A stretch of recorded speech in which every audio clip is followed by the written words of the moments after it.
తాకట్టులో ఉన్న బంగారాన్ని విడిపించి ఆ రోజు ఆన్లైన్ రేటుకే మేము కొంటాం. Sharma gold company. నమస్కారం, వెల్కమ్ టు సుమన్ టీవీ. ఇవాళ మనతో పాటు ప్రణవానంద ప్రభుజీ ఉన్నారు. హరే కృష్ణ ప్రభుజీ, ఎలా ఉన్నారు? బాగున్నానండి.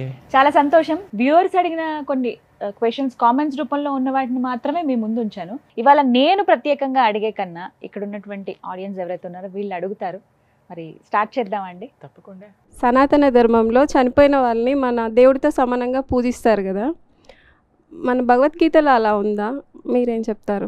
భగవద్గీతలో కృష్ణుడు ఈ విషయం గురించి చెప్పారు. యాంతి దేవ వ్రతాదేవాన్ యాంతి పృథివ్రత.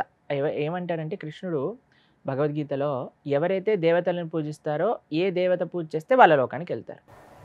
పితృ అని అంటే చనిపోయిన వాళ్ళు పితృదేవతలు అని అంటారు కదా, వాళ్ళని పూజ చేస్తే వాళ్ళు ఎక్కడ ఉన్నారో అక్కడికి వెళ్తారు. యాంతి దేవ వ్రతాదేవాన్, దేవతలని పూజ చేస్తే దేవతలు ఉండే లోకానికి వెళ్తారు.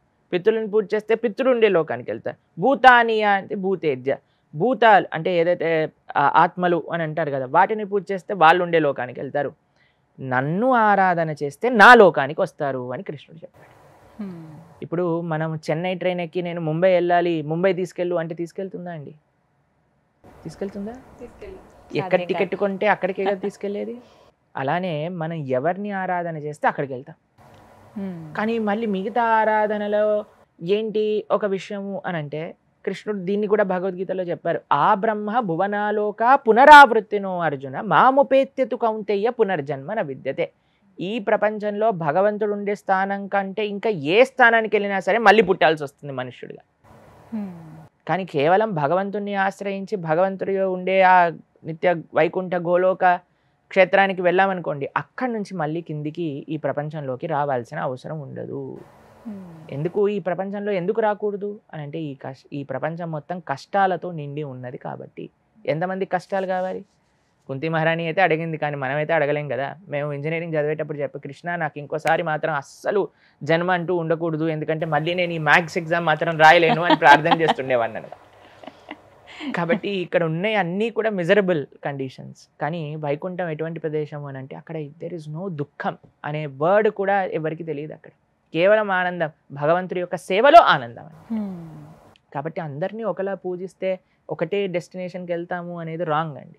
దేవతలను పూజ చేస్తే దేవతల దగ్గరికి వెళ్తాం, పితృని పూజ చేస్తే పితృలు ఉండే దగ్గరికి వెళ్తాం, భూతాలని పూజ చేస్తే భూతాల దగ్గరికి వెళ్తాం, భగవంతుని ఆరాధనిస్తే భగవంతుడి యొక్క లోకానికి వెళ్తాము. అది శాశ్వతమైన ప్రదేశం, మిగతావన్నీ కూడా టెంపరీ. ప్రభుజీ, చివరి ప్రశ్న ఇవాల్టి కార్యక్రమంలో అడగండి. ప్రభు గారు, మీరు ఇందాక చెప్పారు మనము చూసే పద్ధతిని బట్టి మనకి ఏదైనా కనపడుతుంది అని చెప్పారు. అంటే way of thinking, way of visiting సంబంధించి కనపడుతుంది అన్నారు. మీరు ఎప్పుడైనా కానీ శ్రీకృష్ణ భగవంతుని చూసారా? మేము రోజుకి 3 సార్లు చూస్తాం కృష్ణుడిని. 3 టైమ్స్ మాట్లాడతారు. రోజు 3 టైమ్స్ చూస్తాం, 3 టైమ్స్ మాట్లాడతాం. ఆ 3 టైమ్స్ ఆయన తిన్నది మేము తింటాం. ఆ 3 టైమ్స్ ఆయన వాష్ చేసిన, స్నానం చేసిన నీళ్ళని మేము మా శిరస్సు పైన ధరిస్తాం. ఎక్కడో తెలుసా? ఆలయంలో. గీతాంజలి గారు వచ్చి మా రాధా బృందావన్ బిహారీని చూశారు, దర్శనం చేసుకున్నారు. ఆలయంలో ఉండే మూర్తి భగవన్నుడికి అభిన్నం. ఆయనే స్వామి సాక్షాత్తుగా ఆలయంలో దర్శనం ఇస్తున్నారు. ఆ నమ్మకం మాకు 100కి 1000% ఉంది. కాబట్టి మేము ఏదో బొమ్మని చూస్తున్నాము అని ఆయన ముందుకు వెళ్ళాం. మేము ఆ కృష్ణుడు, శ్రీమతి రాధారాణి అక్కడ ఉన్నారు అనే భావనతో ఉంటాం. అలానే వాళ్ళు మాతో రెసిప్రొకేట్ చేస్తారు. ఎవరు ఎలా ఉన్నారు? ఆలయంలో రాయి అని అనుకుంటే రాయిలా కనిపిస్తాడు. ఆలయంలో అయ్యా స్వామి సాక్షాత్ వ్రజేంద్ర నందన అని అనుకుంటే ఆయన కృష్ణుడిలా దర్శనమిస్తారు. కాబట్టి మేము దర్శనానికి రోజు 3 సార్లు వెళ్తాం అనమాట. కాబట్టి 3 సార్లు కృష్ణుని చూస్తాం. అలాంటప్పుడు ఆలయం ఎందుకు? మనం ఎక్కడైనా చూడొచ్చు కదా, దాంట్లో చూడొచ్చు. మీరు ఎప్పుడైనా పంచర్ వెళ్ళినప్పుడు మీరు పంచర్ షాప్కి వెళ్ళి గాలి కొట్టించుకున్నారా? మీ వెహికల్లో గాలి అంతటా ఉన్నప్పుడు మీరు పంచర్ షాప్కి ఎందుకు వెళ్ళాలి? ఎక్విప్మెంట్స్ ఆడు ఉంటాయి కాబట్టి. అందుకే ఆలయానికి ఎందుకు వెళ్తాము అని అంటే అక్కడ భగవంతుడి యొక్క శక్తి కేంద్రీకరమై ఉంటుంది, ఈజీ టు యాక్సెస్ ఉంటుంది. అలాగే మనం కూడా గాలిని ఇలా పట్టుకొని టైర్లోకి వేసామనుకోండి, వెళ్తుందా గాలి? ఎందుకు? అక్కడ ఓ ప్రదేశంలో గాలిని మొత్తం కేంద్రీకరించి చేసి ఒక ఫోర్స్తో మన గాల్లోకి పంపిస్తారు, మన వెహికల్లో టైర్లోకి పంపిస్తారు. కాబట్టి అక్కడికి మనం వెళ్తాం. గాలి అంతటా ఉన్నది, కానీ మనం ఆ పని చేయలేము. ఒక కేంద్రానికి వెళ్ళాలి, ఎక్కడైతే అది కాన్సన్ట్రేట్ అవుతుందో. ఆలయం భగవంతుడి యొక్క శక్తి, భగవంతుడి యొక్క సేవ చేసే ఒక కేంద్రమైన ప్రదేశం అనమాట. అక్కడ ఆ ఎక్స్పీరియన్స్ అనేది మనకు వస్తుంది కాబట్టి ఆలయానికి వెళ్ళాలి. అలాంటప్పుడు భగవంతుడే అన్నాడు కదా, అణువు నేను ఉన్నాననేసి.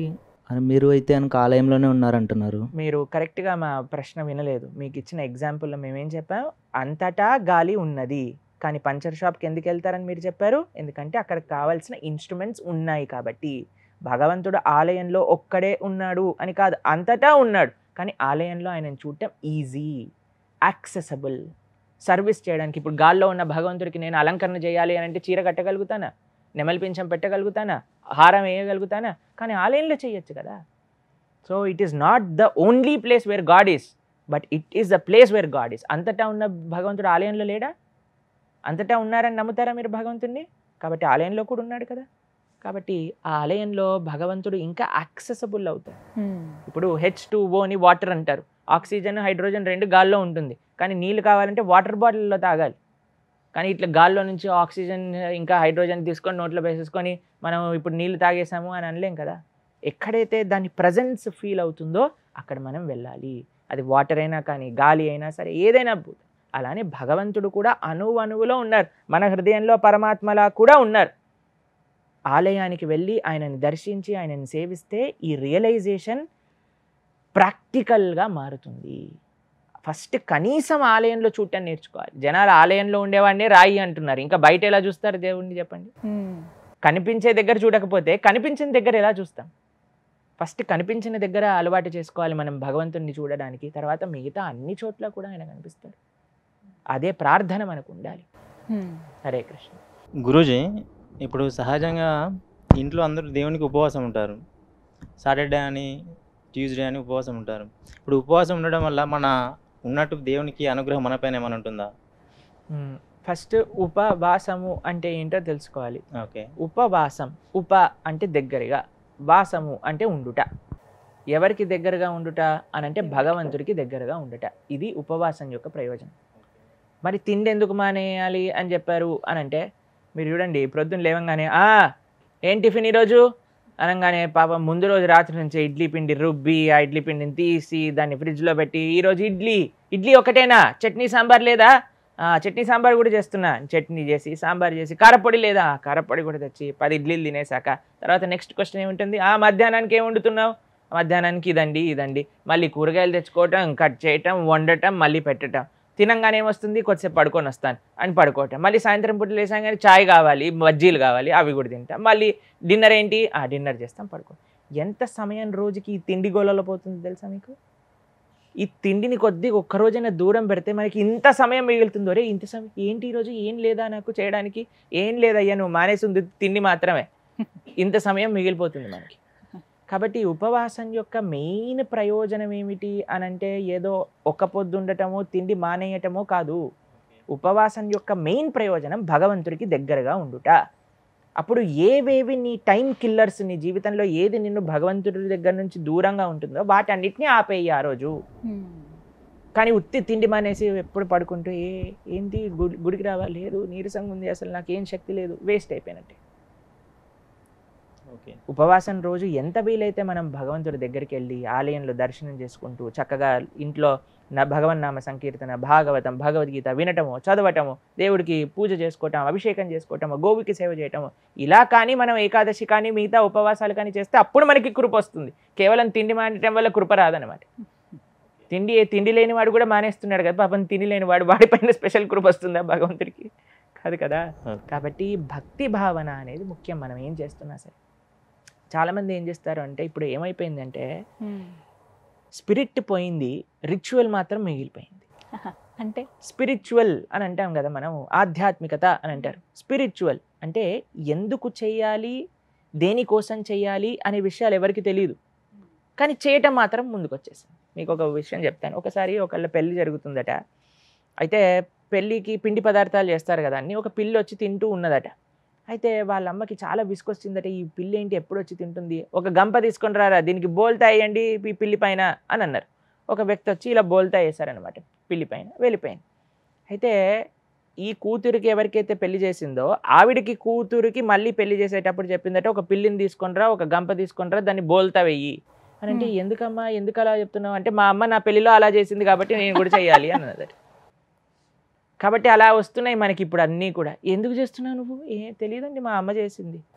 ఎందుకు చేసావు? మా తాతగారు చెప్పారండి, అందుకే చేస్తున్నా. అందుకోసం చేయకూడదు. అసలు ఎందుకు చేయాలి, ఎప్పుడు చేయాలి, ఎలా చేయాలి అని తెలుసుకొని చేస్తే దానికి ఫలితం ఉంటుంది కదండి. లేకపోతే ఈ పిల్లిని బోల్తా వేసినట్టుగా అయిపోతుంది మన పరిస్థితి కూడా. కాబట్టి ఉపవాసము యొక్క మెయిన్ థీమ్ ఏంటి అని అంటే భగవంతుడికి ఎక్కువ సమయం ఇవ్వటం, ఆధ్యాత్మికంగా ఉండటం. అది ఉపవాసం యొక్క మెయిన్ ఉద్దేశం. ఓకేనా? హరే కృష్ణ. ప్రభుజీ మరొక ప్రశ్న అండి. గురువుగారు, ఇంత చిన్న వయసులో మీరు ధర్మం వైపు వెళ్తున్నారు. మీ వయసులో ఉన్న అదే మీ ఫ్రెండ్స్ కావచ్చు, ఎవరైనా కావచ్చు, ఇప్పట్లో లక్షల్లో సంపాదించి అమ్మ నాన్న బాగా చూసుకుంటున్నారు, సంతోషంగా చూసుకుంటున్నారు.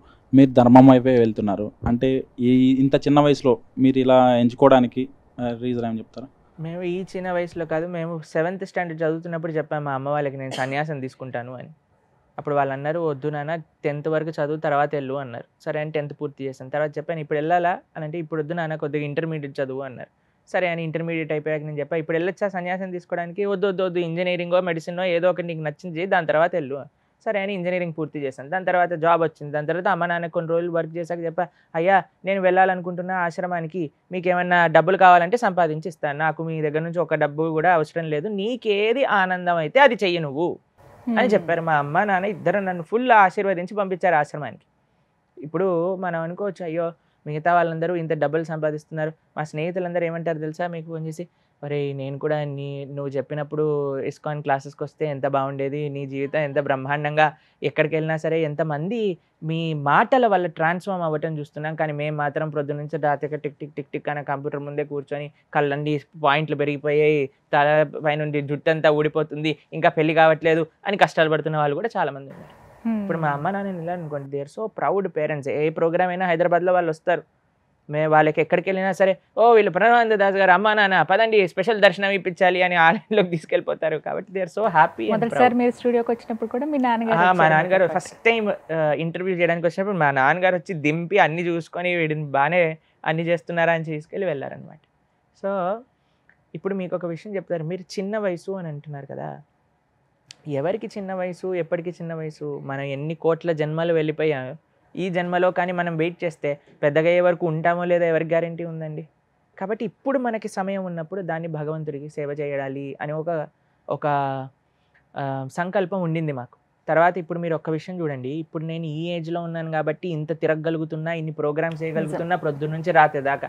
అదే నేను ముసవాడు అయిపోయాక ఏంటంటే ఇంటర్వ్యూస్ గీతాంజలి గారు పిలుస్తున్నారు అని అంటే అంబులెన్స్ కూడా పక్కన పెట్టు, ఏమవుతుందో లేదో తెలియదు అన్నట్టుగా ఉండాలి. అవునా కాదా చెప్పండి? కాబట్టి మనము నిజంగా భగవంతుడి యొక్క సేవ, ధర్మం యొక్క సేవ, దేశం యొక్క సేవ చేసే జవాన్లు ఉంటారండి. వాళ్ళు ఎప్పుడు వెళ్తారండి ఇంటి నుంచి బయటికి? రిటైర్మెంట్ తర్వాత వెళ్తారా? కార్గిల్లో నించుంటాను నేను ఇప్పుడు గొనుకుతూ అని కాదు. వాళ్ళ యవ్వనం, చిన్న చిన్న పిల్లలు ఉంటారు, అప్పుడే పెళ్ళైన వాళ్ళు ఉంటారు, అయినా సరే నా దేశం ముఖ్యం, నాకు నా దేశ సంరక్షణ ముఖ్యము అని వాళ్ళు ఇల్లు వదిలేసి వెళ్ళిపోతారు. వాళ్ళకి ఏమైనా గ్యారంటీ ఉందో తిరిగి వస్తారని? ఎప్పుడు ఏమవుతుందో ఎవరికి తెలియదండి. ఆ నిష్ఠ, ఆ సంకల్పం ఒక జవాన్లో ఎలా అయితే ఉంటుందో అలానే ఒక సాధువులో కూడా అలానే ఉంటుంది. జవాన్ అనే ఆయన ఎలా అయితే దేశాన్ని పరిరక్షిస్తున్నారో, సాధువు అనేవాడు ధర్మాన్ని రక్షిస్తూ ఉంటారు. కాబట్టి అందరికీ కూడా ఎంత చిన్న వయసులో నుంచి అందరు మాలాగా బ్రహ్మచర్య ఆశ్రమం తీసుకోమని చెప్పటం లేదు, కానీ ఎంతమంది ఎంతవరకు తమ బాధ్యతను నిర్వర్తిస్తూ ధర్మం యొక్క సేవ చేయగలిగితే అంత మంచిది. ముఖ్యంగా యూత్ రావాలి, అదే సంకల్పం. ప్రస్తుత సమాజంలో యువతీ యువకులు వాళ్ళు చేసే చేష్టలు కావచ్చు, ఏదైనా కావచ్చు, వారందరికీ మీరు చూస్తూనే ఉంటారు. మీరు ఇప్పుడు తెలియని వారు లేరు, మీరంటే తెలియని వారు లేరు, చూడని వారు లేరు. సో మీరు ఏదైనా చెప్తే, ఒక మెసేజ్ చెప్తే చాలా రీచ్ ఉంటుంది. సో యువతీ యువకులకు మీరేం చెప్పదలుచుకున్నారు? మేము ఈ ప్రస్తుత సమాజంలో ఎప్పుడైతే యూత్ని చూస్తామో మాకు చాలా కన్సర్న్ అనిపిస్తుంది, చాలా బాధ వేస్తుంది. ఎందుకు అనంటే చాలామంది మంచి వాళ్ళు ఉంటారండి, కానీ వాళ్ళకి మంచిని చూపించే వాళ్ళు తక్కువ అయిపోయారు. మేము చూస్తాం మా క్లాసెస్లో, నిన్నే మాకు యూత్ క్లాస్ జరిగిందని, ఎవ్రీ ఫ్రైడే యూత్ క్లాస్ చేస్తాం. అయితే ఎంత సిన్సియర్గా ఉంటారంటే పిల్లలు, ఎంత డెడికేటెడ్గా వస్తారు, ఎంత డెడికేటెడ్గా వాళ్ళకి వినాలి, గీత భాగవతాల్లో ఏం చెప్పాలి నేను నేర్చుకోవాలి. ఎందుకంటే వాళ్ళు ప్రస్తుత సమాజం అంతా చూస్తున్నారు కదా, ఎలా సమాజంలో ఉండే వాళ్ళందరూ ఎలా బాధపడుతున్నారు, ఎన్ని సుఖాలు వచ్చినా సరే ఎలా వాళ్ళకి సాటిస్ఫాక్షన్ అనేది రావట్లేదు. మేము ఆస్ట్రేలియాలో ఉన్నప్పుడు ఎవరైతే హోస్ట్ ఉన్నారు మాధవ్ గోపాల్ ప్రభు, వాళ్ళకి చిన్న డాటర్ అనమాట, 4th grade చదువుతుంది, అరిత్రి ఆవిడ పేరు. అయితే చెప్తుంది, ప్రభుజీ मैं जब बड़ी हो जाऊंगी, जब मैं हाई स्कूल में जाऊंगी, सिर्फ गर्ल्स स्कूल में जाऊंगी అని అన్నది. అయితే నేనన్నా ఏమైంది, ఎందుకు అలా అంటున్నావు అంటే, ఉదర్ బహుత్ మాహౌల్ ఖరాబ్ హై ప్రభుజీ అని అన్నది అనమాట. నేనన్నా ఓయ్ నీకెట్లా తెలిసే, నువ్వు ఇంకా 4వ స్టాండర్డ్ చదువుతున్నావు అంటే, దేఖ్తే అయినా ప్రభుజీ, మేము వెళ్ళినప్పుడు చూస్తాం కదా అసలు ఎలా ఉంటుందో. కాబట్టి నేను ఎప్పుడు కో ఎడ్యుకేషన్ స్కూల్కి వెళ్ళను, నేను గర్ల్స్ స్కూల్కి అయినా వెళ్తే లేదా హోమ్ స్కూలింగ్ అయినా చేస్తున్నా అని చెప్తుంది అనమాట. అది 4th grade. కాబట్టి సరి అయిన మార్గంలోకి వెళ్తే మనం సేఫ్గా ఉంటాము, కానీ తప్పుడు దారి పెట్టుకున్నాం అనుకోండి, కొన్నిసార్లు మీకు తెలుస్తుంది, రైలు పట్టాలు మధ్యలో ఏదైనా తెగిన ప్రదేశం ఉందనుకోండి, అలాంటి రైల్లో మనం ఉన్నాం అనుకోండి, రైలు బోల్తా పడిపోయినవి, యాక్సిడెంట్ అయినవి ఎన్నో ఇన్సిడెన్సెస్ మనం చూస్తూ ఉంటాం. కాబట్టి మనం రాంగ్ ట్రాక్, రాంగ్ ట్రైన్లో ఎక్కకూడదు. మనం జస్ట్ మంచి వాళ్ళ యొక్క సాంగత్యంలోకే సజ్జన సంగతి రేఖ భవతి భవార్నవ తరణే నౌక అని అంటారు. జస్ట్ మీరు గుడ్ అసోసియేషన్ అని ట్రైన్ ఎక్కాలి చాలు, అది జాగ్రత్తగా మనల్ని తీసుకెళ్తుంది. కాబట్టి యువతి యువకులకి మేము ముఖ్యంగా ఇచ్చే సందేశం ఏంటి అంటే, మీరు ఎన్ని ట్రై చేసినా సరే, ఎక్కడ ఆనందం కలుగుతుంది అని ఎంత బ్రతికినా సరే, భగవంతుడి దగ్గర ఉండే ఆ సుఖము, సంతోషము, నిష్ఠ, సర్వీస్లో ఉండే నిష్ఠ, సర్వీస్లో ఉండే సాటిస్ఫాక్షన్ తీసుకోవటంలో ఉండదు. మీరు సేవ చేయండి ధర్మానికి, దేశానికి, ఒక సర్వీస్ మోటివేషన్తో, సెల్ఫ్లెస్నెస్ అనేది కానీ మీరు ఏర్పరచుకుంటే, మీరు తప్పకుండా ఒక మంచి భారతదేశ సిటిజన్ అవ్వే అవకాశాలు ఉన్నాయి. దేశానికి, ధర్మానికి కాంట్రిబ్యూట్ చేసే ఒక అవకాశం ఉంటుంది. ఓకే, హరే కృష్ణ.